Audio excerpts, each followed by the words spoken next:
With interests such as mine, it's no surprise that I really like Arthurian legends. Hi, I'm Thomas from Medieval Review, and I'm going to ramble a bit about Lancelot. Okay, I'm going to be really upfront here. I cannot stand the character of Lancelot. The personage of Lancelot in Arthurian legends is actually, I think, quite the opposite of what Arthurian legends were supposed to be about. And the very fact that that character persisted and became a big thing in Arthurian legends just drives me absolutely crazy, because I think it just does a disservice to what Arthurian legends were supposed to be about. Now you're probably thinking, what? I don't understand. So I'm going to try to give you a little bit of history in terms of how I view it for Arthurian legends and why I think Lancelot as a character gets it all so wrong. Now, the character of Lancelot from a literature history standpoint is something of just historical fact. We know when he basically popped up in Arthurian legends. But to really understand why I have this view of that character, we got to go back to, well, as best we can, to the beginning of Arthurian legends.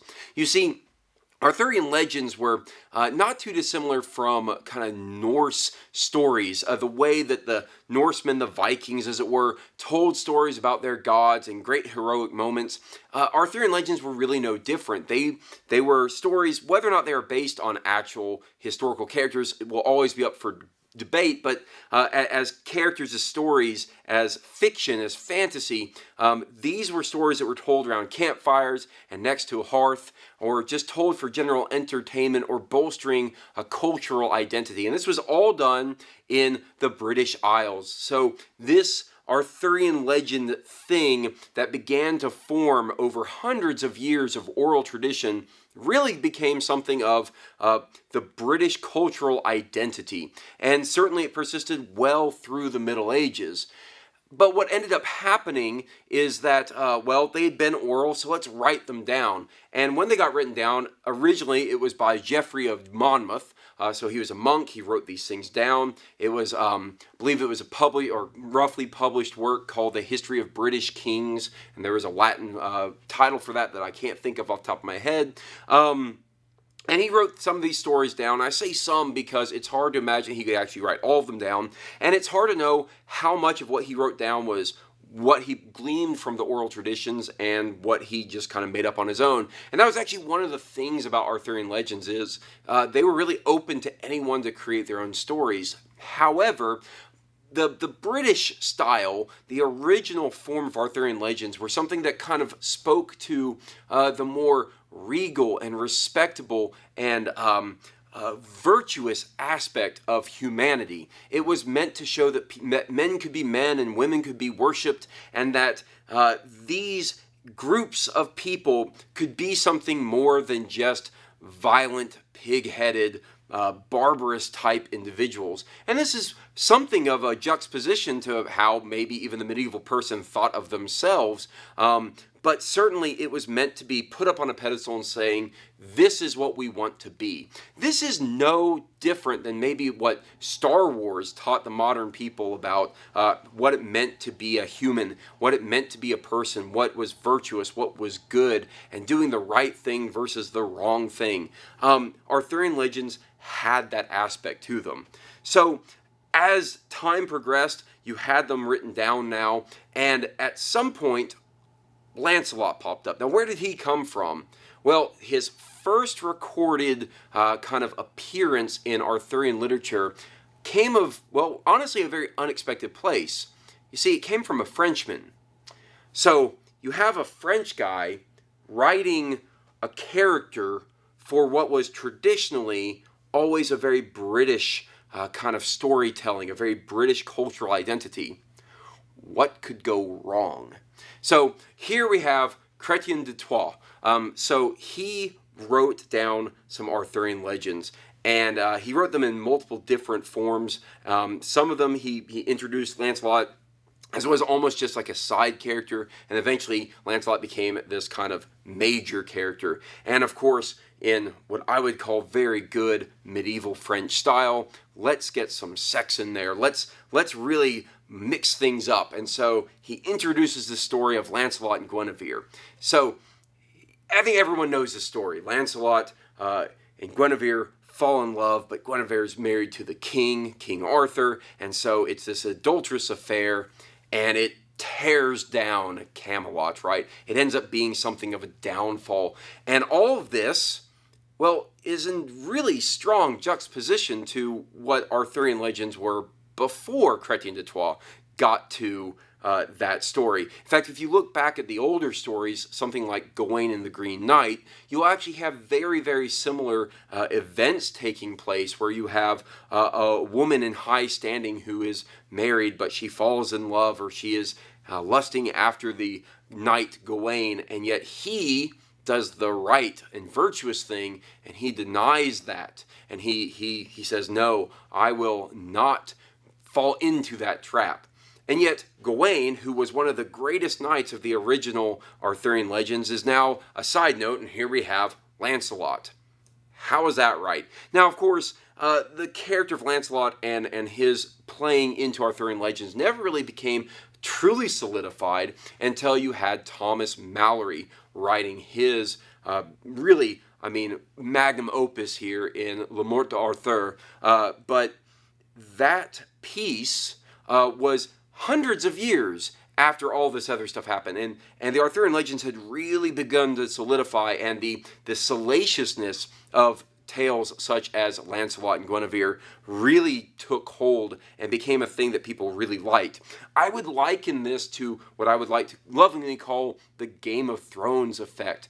It's the idea that sex sells, and that if you talk about the things like sex and debauchery and drunkenness and murder and these type of things, it actually is so much more appealing to the entertainment mindset than talking about the virtuous things and doing the right things.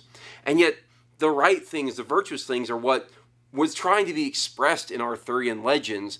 You had entire orders within kingly lines, such as the Order of the White Garter, that were using the concept of Arthurian legends, the virtuous ones, the original kind of British-style Arthurian legends, as a method of giving a framework to what it means to be a virtuous knight. And so it was a thing to be put up on a pedestal, but now it's a thing that we tear down the pedestal, and we drag the names of these individuals through the mud, and King Arthur is no longer this virtuous king, but he's a weak king, and he's a king that things happen behind his back, and knights in his realm are no longer these virtuous people who will go out there and fight for the land and fight for Britain, but rather they're people who will, go behind their king's back and be in an adulterous affair. And it's just wrong. It's just wrong. Now, what's interesting about this is, as much as I hate the character of Lancelot, some interesting things have been done in the modern age with that character to actually almost fight back against some of these concepts, the things that persisted for hundreds of years after